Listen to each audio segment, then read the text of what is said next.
Hello, everybody, and welcome to another episode of our Teach Me How to Retire podcast. We're so excited to have everybody here with us again. I'm excited for this one. Who we have here with us today might be a new face to people watching this, but this is one of our other partners in the business at Pinnacle Financial Advisors, Gary Meeks. So we're super excited to have Gary here with us today. Gary, you excited to do a podcast? I am trying to be excited. This is fun. This is a first for all of us. So we just kind of got the wild hair to start this. And so Gary probably blames me a little bit because I was kind of the one of the team that was like, hey, we got to get this happening. And him and Van kind of got forced into it. So I hope it's a good experience for all of us. Hey, it's why we need somebody young like Garrett as part of this partnership to keep us on the cutting edge of things. Really, the purpose of today's episode is we wanted to have everybody that works with us or is in the community and hears of our company's name to really know the faces behind the business and know who is there and a little bit about you and what we do. And so today is really an opportunity for us to just get to know you a little bit better, Gary, so that people that might hear of us or hear of you will be able to know, I do know that guy a little bit and hopefully make us a little bit more known to the people out there. So where we'll probably start, if you don't mind, Gary, is let's start all the way back. Let's go back to your childhood years and learn a little bit about you and some interesting things along the way. So tell us a little bit about Gary. Were you born and raised here in Carbon County or were you born and raised somewhere else? I was born and raised in Heber City, Utah. So when growing up there, it was a small town, which was great. That's one of the things I loved about it. Not so small anymore. That's just what I was going to say. It's no longer a small town, but used to be. Very busy now, still beautiful. It was a wonderful place to be raised. Spent a lot of time outdoors, doing things outside. Great place to grow up. Okay. If you were to say maybe one thing you miss the most about Heber, what would you say you miss the most? I would say probably just the mountains. We had lakes, Deer Creek and Jordanelle Reservoir on both sides of us. Yeah. Spent a lot of time on the Provo River, so it's a little bit different. Obviously, the geographical area here, it's beautiful in its own way. Yeah, definitely a little more brown. We love it here. It's beautiful, but it's a little more brown. It took me a few years, but I love this place now. This is my home, and I appreciate the beauty that we have right here in Carbon County, and we're close to a lot of beautiful things. Yep, I agree. And it's still kind of a small town, so I love that about it. Yep. I don't know if I'd want to go back to Heber City. Yeah, I agree. Every time I go up there, it gets busier and busier. And so I grew up competing in high school rodeo, and so Heber Valley is an area where they do a lot of that. It's where state finals is held every single year, and so I have a lot of fond memories going up there and competing at state finals. And there's one area we'd always go every year. There's and you'll know the name of it, Gary, I'm sure, but it's up by Midway, and there's like a crater in the ground that you can go swim in. And that was the coolest thing in the world. So we'd go and compete in rodeo. So I rode bulls personally. So we'd go get on our bulls and get off. And us and our buddies would go try to find some cute girls to go hang out with and take them to the crater and go swimming. And we always thought that was a big blast. But that'd be the homestead. Okay, the homestead. There it is. Yeah. But so good area up there in Heber. So tell us a little bit about your family that you raised with, Gary. Do you have any siblings or? I am the oldest of four. Okay. So I was born in 1966, so I've got a sister, Angie. I've got a brother, Dan, and the youngest is Melissa. Okay, awesome. What are maybe some things that have stuck with you from the way you were raised or where you were raised that has impacted you as an adult today? That's a good question. I think there's something about being raised in a small town that maybe gives you a different perspective about life. It's probably the same could be said about being raised in the city. It's probably, they both have their advantages and disadvantages. Maybe a little bit tighter knit community, get to know your neighbors. I think it's relatively safe in a lot of ways. Like I say, I spent a lot of time outdoors with friends. We'd take off on our bicycles and we'd be gone all day. Of course, we didn't have cell phones back then, and our parents didn't worry about us. As long as we came home for dinner, they figured things were okay. So to answer your question, maybe it's just that small town attitude, being more accepted, friendly. Yeah, I feel the same way. I mean, probably a lot of people in small towns across the country, right, probably feel a similar thought to that answer. But I feel the same way. I think for me personally, being raised here in Carbon County, that kind of small town, tight-knit feel, just kind of a different sense of community, right, where I knew who I grew up by, I knew my neighbors. There wasn't a kid in my graduating class that I didn't know and have some level of a relationship with, and just being surrounded by people that you felt like you trusted and that you could always find someone you needed at a time of help. I think that's an important thing to have, and I'm sure other communities have that, right, that maybe aren't as small, but I agree, small towns I think kind of have that unique feel that that's a really rewarding place to grow up and to raise a family. So tell us a little bit about your family, Gary. So I'm married to Tracy, and we just had our anniversary. Well, congratulations. So thank you. Did you get her the flowers, Gary? I got her the flowers. Okay, we were talking yesterday in the office. I knew it was the anniversary. He says, I better get Tracy some flowers. I said, yeah, you probably should. So yeah, Garrett knows we've been super busy lately, and it's hard to always remember things, but you got to remember those anniversaries. Yep.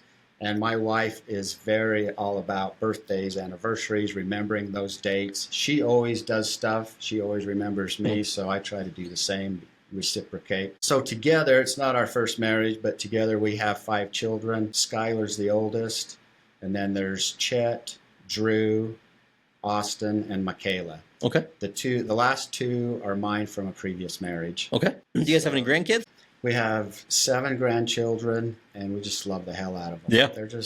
They're our joy as we get older, and we love to spend time with them. Absolutely. What's better, Gary, grandkids or kids?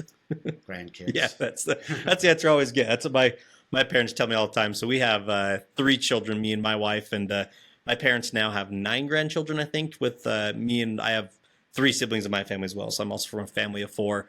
And that's what my dad says all the time. He says, man, I'm sure glad I didn't kill you guys growing up because these grandkids are pretty cool. But there's a couple times I didn't know if you're going to make it. So right. I'm kind of in that stage of life where some days with my kids, I'm like, I don't know if they're going to make it, but I'm just holding out for the grandkids. So right. Of course, it's a whole different experience. We love our kids just as much as our grandkids, but we have a lot of fun with those grandkids. Yeah. And we don't have to worry as much about the discipline and all that stuff. So yeah.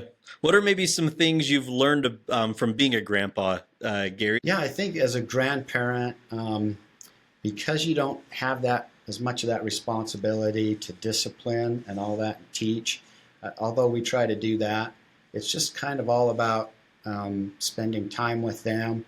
I'm amazed at how much they love their grandparents. Mm-hmm. It's at least still while they're young right now. We'll see how that goes as they become teenagers. Yeah. But it's just a little bit different experience being with the grandkids. And, of course, everybody says this. After you're done spoiling them, giving them sugar and candy, you can just take them back to their mom and dad. And you got your peace and serenity back. Yeah, it definitely is a different relationship. Maybe a quick story I'll throw in from my life. So a lot of people in town might know my grandpa, but his name was Elvain Gibson, but he hated the name Elvain, as probably everybody would. So he always went by Gib or Gibby. So everybody in town knew my grandpa as Gib or Gibby, and we called him Papa Gibby. But he was a pretty ornery old fella. Loved him to death, but everybody in town that knows him would know that was known for being a fairly ornery guy. That's a great grandpa name, by the way. Yeah, Papa Gibby. It's a great name for sure. But one of my best memories of my Papa Gibby and kind of the way our relationship was. So when I was 16 years old, I went and bought myself a 1977 Chevy pickup. Got a whopping like 4 miles a gallon. And this was when gas prices were about $5 a gallon. And the truck didn't happen to have a working fuel gauge in it. And so I had this habitual problem of running out of gas driving my truck. So I didn't have that much money, and I always wanted to drive places, have fun, but I'd always underestimate how much fuel I put in it. And I ran that truck out of gas at least once a month.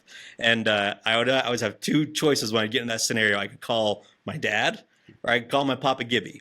And if I called my dad, he would show up, and my dad never really would get that mad at me, never yell at me, but he would always give me just enough gas to get home and then make me go buy my own gas. Right. Whereas my Papa Gibby would show up, and man, he would just chew me out and just up one side and down the other. Then he'd say, get in your truck and follow me to the gas station. And he'd take me to the gas station, give me a full tank of gas. And so I learned that I'd take the chewing from Papa Gibby to get a full tank of gas, because then I could get free gas for the next week. And so I started calling him more and more. But different relation. Even worth it, right? Yeah, even a grandpa that was kind of that, Audrey, hard A kind of personality.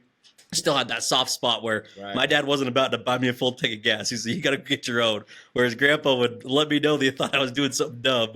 But, man, he'd show up and fill me clear full of gas every time. So that full tank of gas, that's worth a lot when you're a teenager. Yeah, and he was definitely a little more tender-hearted than he might seem by doing that all the time. So I always called him for that. That's a great story. Well, maybe, Gary, let's jump back a little bit, and let's talk a little bit about maybe your early years of career and education. Tell us a little bit about what was your first job? Very first job I ever had was as gas station attendant. Was that when you had to pump people's gas for them? Actually, I didn't do that. I would just work inside, Okay. doing the cashiering. Unfortunately, the job didn't last very long. I was really young. I was like 12 years old. Okay. And I struggled a little bit with getting people the proper change back and all that. Yeah. I kind of hesitate to mention that on a financial program. Come to Gary. He'll give you the wrong change. Just kidding. We've learned since then. So that was the very first job. Ended up doing some other things, but mainly I did some roofing for a gentleman in Heber City. Okay. That's easy work. Yeah. Right. It was asphalt roofing, so a little bit different, not shingles, but still hard work, really hot. Okay. Can you explain what's the difference between asphalt roofing and shingle roofing? I honestly don't know the difference. So asphalt roofing, you typically get up on a roof. They're usually flat roofs, and you'll put down some roofing, roll out this tar paper type roofing. Okay. And then you'll use some black roofing material to patch up all the areas. And then you put a finish on top of that. It's usually silver or something like that, a silver coating that reflects the light. So I did that for a few years just prior to graduating from high school and going on my mission. Okay. I also did a little bit of painting with my father. He was a painter by profession, worked for Granite School District for 30 years, also did some side jobs to make extra money. So I learned how to do that as well. That's where you learned all your patience from, right? The painting? Yeah, the painting. That takes a lot of patience. Yeah, and, my dad was really good at it, and he rarely used tape or anything like that. He could just paint a straight line really well and fast, and I try to do that, and I just could never do it quite the way he could. But yeah, you definitely learn some patience with that if you do it right. Yeah, so we just recently remodeled our building, right, Gary? And right. So a lot of you might have come down and seen it already, but took over the Allstate side of the building we used to be in, and we had to repaint the whole thing, and we all did it on our own, right, between the team. And I told Gary 100 times, man, I do not like to paint. It's one of those things that I get wanting to get things done, and I get going, and pretty soon you look back and there's a line where the paint's running down, where you put too much on, or a spot you missed, and painting is not my favorite activity. It's definitely an area that I struggle with. So. A lot of people don't like it. I enjoy it. I don't know if part of that is just because the memories with my father. Yeah. I have to say I was quite impressed with your wife, Valerie's ability to paint. She did. Val does a good job. Yep. You guys did most of the work on the inside of the building, and I think it looks great. Yeah. We appreciate that. You did pretty good too, Gary, by the way. I always tell everybody my job is, like you're saying, your dad did all the really good cutting in. That's where Val does it. She cuts in the wall and makes sure those spots are good and nice. And I just get the big roller and just go as fast as I can. That's the kind of painting that I can do. So, well, let's maybe move on. Let's tell us a little bit about your education, Gary. So I hesitate to bring up this question because I know where it's going to go. Because me and Gary have worked long enough now to know where it's going. So I just want to give a preamble apology for all my Ute fans out there, because you're going to have to listen to some BYU talk radio for a minute. But tell us where you went into college, Gary, and a little bit about that experience. So I started at UVSC, is what it was called at the time. Now it's UV. And then I transferred to BYU, your nemesis. And I finished up there, got a 4-year degree in finance, and then I went to work. Okay. And is there anything that you learned, whether it be in the classroom at BYU or just maybe life skills while you were attending college there, that you still use today? I think that's actually the first time I really got serious about education is when I went to UVSC, UVU, and BYU. In high school, I think I wasn't as serious as I should have been. Yeah. I was really I think a lot of us fall in that category. I was in that boat too. I was really interested in sports and other things, and I was an average student. But after serving an LDS mission, I realized that, life's going to start here soon, and I need to do something to prepare myself for the future. So I did learn how to study and spend more time and be more serious about it, and just be a better student. Okay.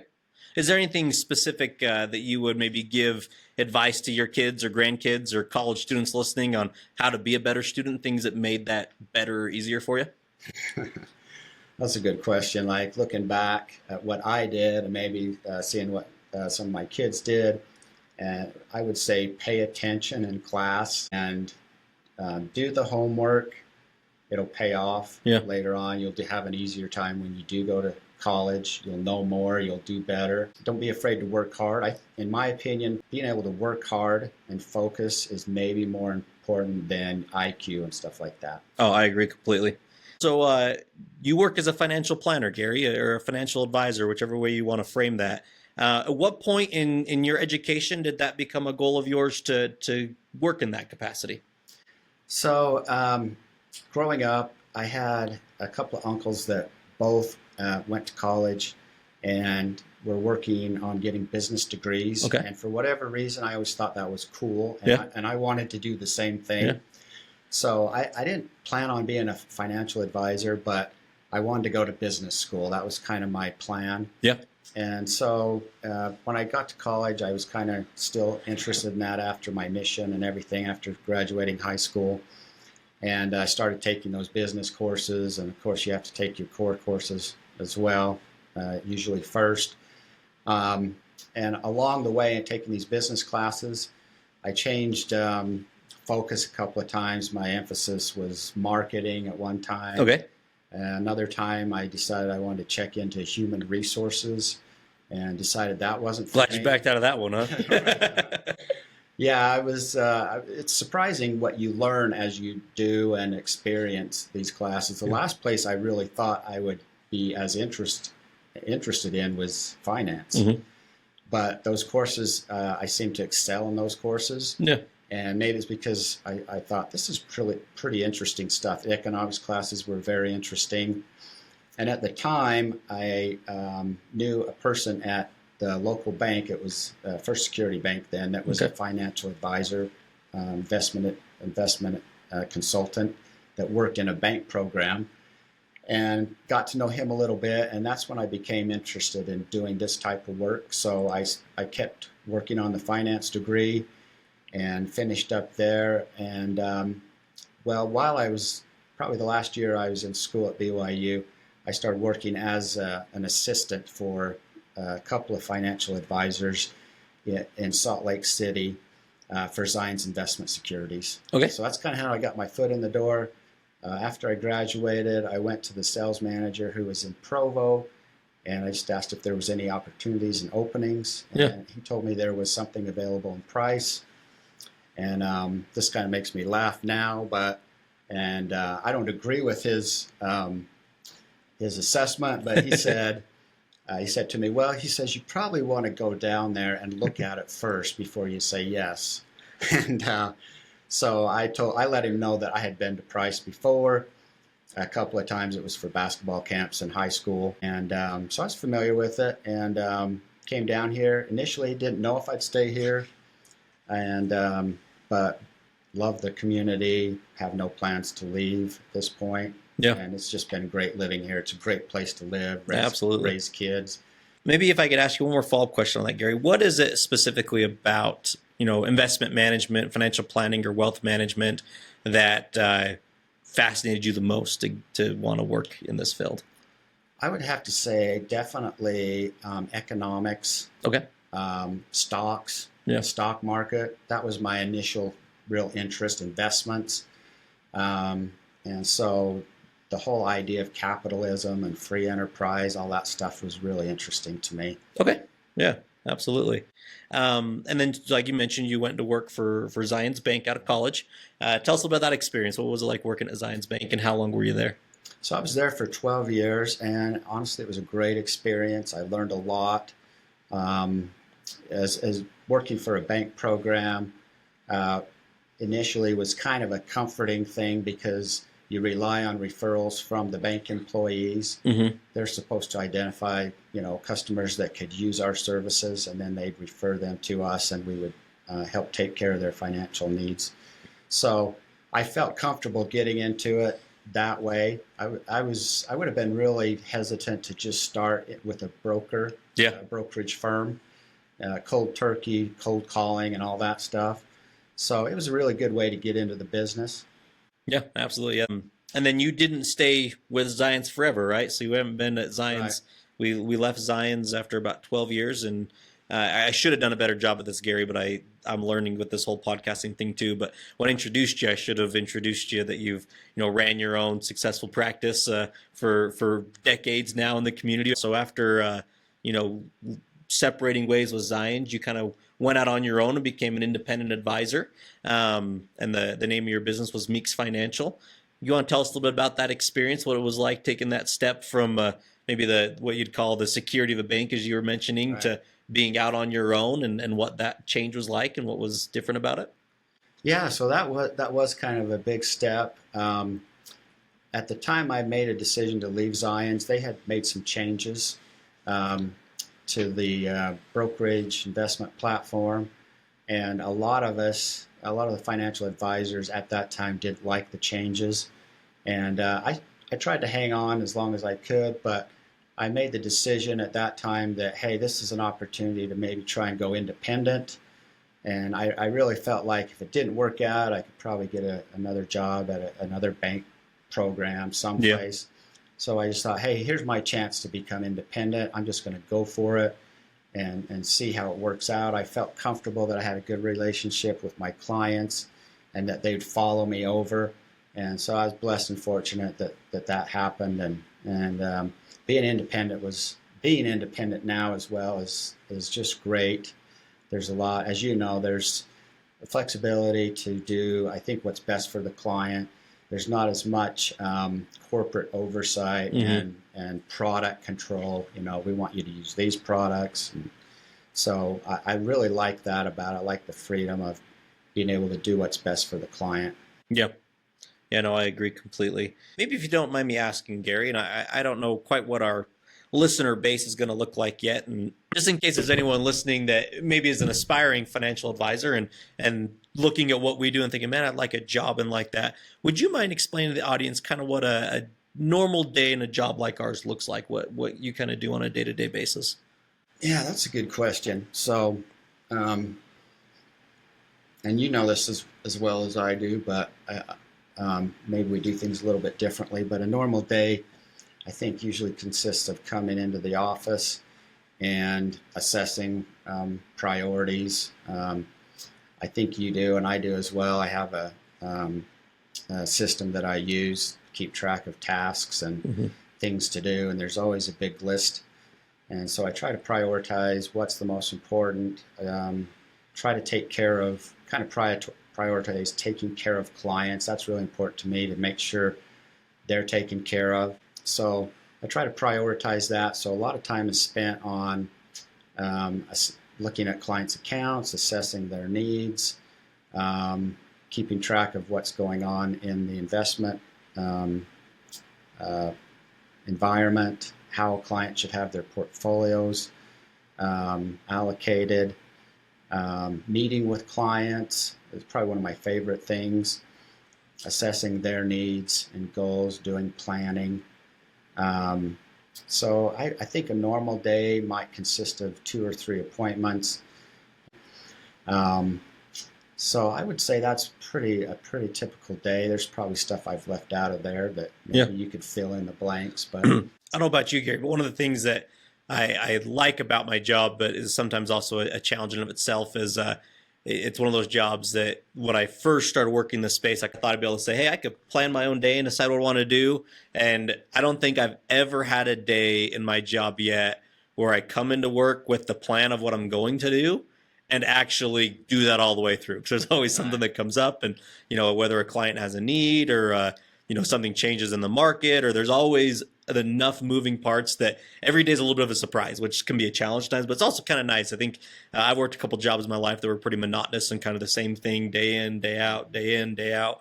And it's kind of nice to have something that you kind of wake up with a plan, but also know that, hey, there's something unexpected likely going to come down the pipe today that I'll have to kind of adjust for. So it kind of keeps us on our toes and kind of guessing throughout the day, which is kind of nice in some ways. That is true. I struggle a bit with that. I hate kind of struggle with getting off track of what I want to get done. Yeah. But I agree with you. It does add some variety, and just have to kind of learn to roll with it. Yeah. But I would agree with you. I think the best part of the job, I would agree, is meeting with clients. That's one of the things Yeah. I love developing those relationships. I love being able to, find someone with, a problem or a need and being able to be some small part of solving that and helping them leave the office. My favorite thing is when a client leaves and says, man, I feel so much better after I've talked to you. Right. That really is something that makes me feel like I've, making a difference in someone's life. And so that by far for me is the best part of the job. Absolutely. I agree 100%. Seeing and helping people succeed is very rewarding. Yeah. When you look back on your career, Gary, over the years, what would you say is the most rewarding part about your job? I would have to say my initial thought is just the friendships built with you become friends with clients. You help them, as you said, solve problems, help them succeed. To see that and be a part of that's great. And I would say that building those relationships is probably the most fulfilling to me. Yeah, absolutely. Now, I want to spend just a little bit of time, Gary, on if you would let people know what makes us qualified to do what we do. What's the difference between us and other people that might be giving financial advice? To give a little bit of a preamble, maybe. So, Gary and myself both are security license is what they call it. So we've had to get some national licenses to be able to work in this space and also state licenses. And then Gary has also went on kind of above and beyond on his own, besides just having those federal and state licenses, but getting some professional designations as well. Could you explain a little bit about the designation that you hold, Gary, and maybe how that's made you a better financial advisor in your career? Sure. I'm a retirement income certified professional. That's the title of the designation. And it's, as you know, Garrett's working on his CFP, Certified Financial Planner. That's a great one to have. It's a lot of work, a lot of study. The information I think, is very valuable.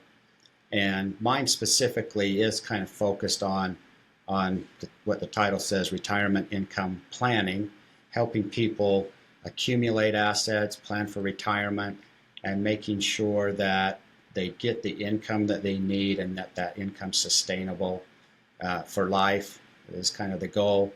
But it's a lot of education regarding retirement income planning. Okay. And how has that made you better at retirement planning, Gary? I think the knowledge, the information is great. The courses that I took, there was a lot of experts in the area that shared ideas, and they continue to provide information to us. I did it through the American College. They have a website, and they have we have access to the site and continuing up-to-date information regarding that subject. So I think it's just helped me become more knowledgeable about what clients need, specifically when it comes to retirement income planning. Yeah, absolutely. Maybe now let's jump a little bit into what we're doing now with us merging together and starting the combined firm, Pinnacle Financial Advisors. Can you give us just a little bit of your thoughts on why you think what we do is important and how we best help clients at our firm right now? Yeah, what we do I think, is extremely valuable. I think the way we help clients, being able to meet with them in person, one-on-one, and provide specific, tailored plans to help them reach their goals is the best way to do it. As everyone knows, you can get information from television. There's people that do programs all the time, but they just give advice that may not be appropriate and applicable to everyone. So people are getting all these ideas that may or may not be appropriate for them. And of course, people are on the financial channels are always trying to sell their service.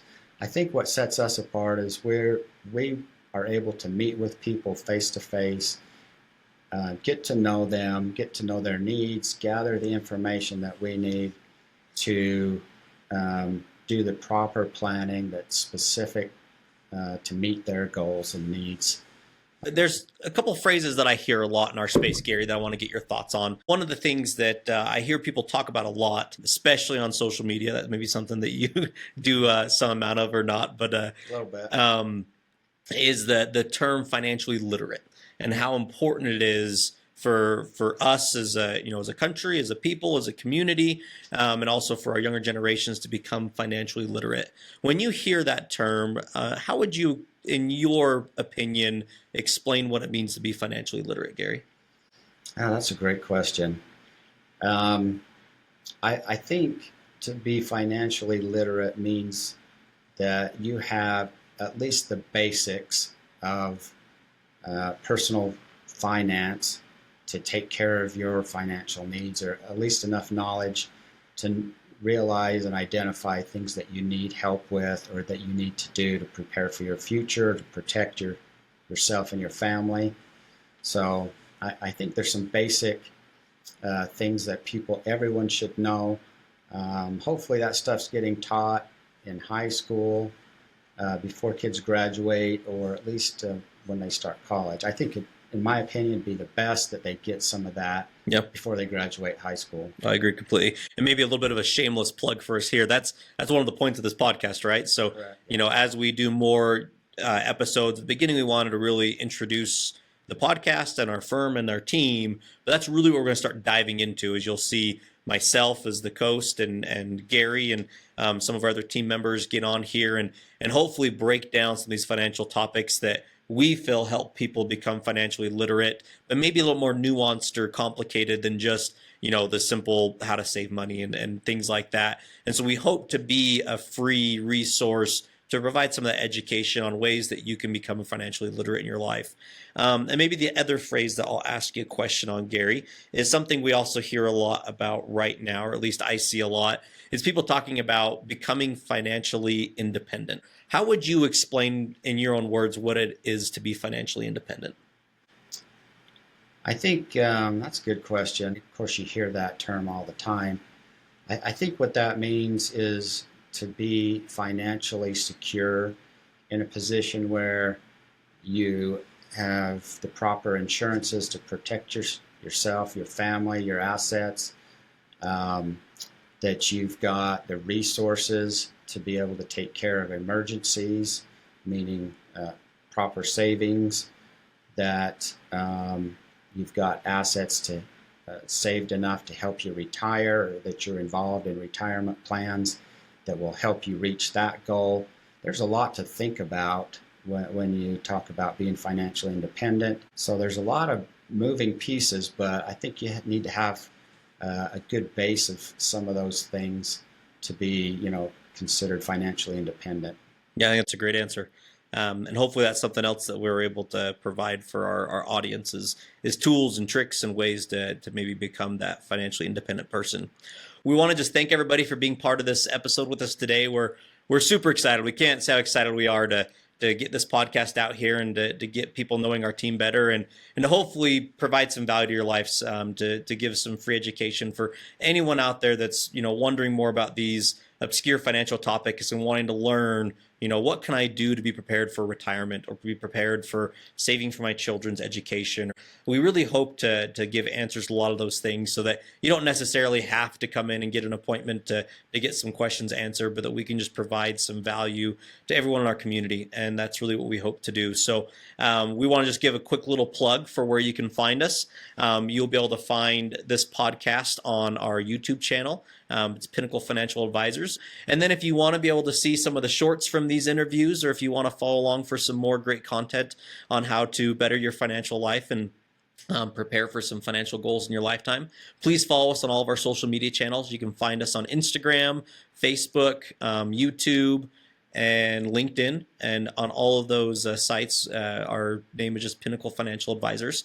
So we're pretty easy to find. We're going to keep cranking out great content so that if you're in a spot where you feel like you need a little bit of help, but maybe not in a spot where you need, a full financial advisor yet, that you have a resource that you can say, hey, I can go here, get some answers, and keep doing the right things in my life. But I just want to thank you so much, Gary, for being on with us. You'll probably see Gary on here again with him being a partner at the firm. He'll probably rotate in for some future episodes. You're on the spot now, Gary. You're going to rotate in for some future episodes. It's great to be here. This was easier than I thought it might be. These type of things usually make me nervous. Yeah. This is a great thing. I think that you and Val are heading up. So that we're excited for it. We thank you for tuning in and keep coming back. We appreciate anybody that's willing to listen and give us a little bit of time out of their life. So thank you, and we'll catch you on the next one.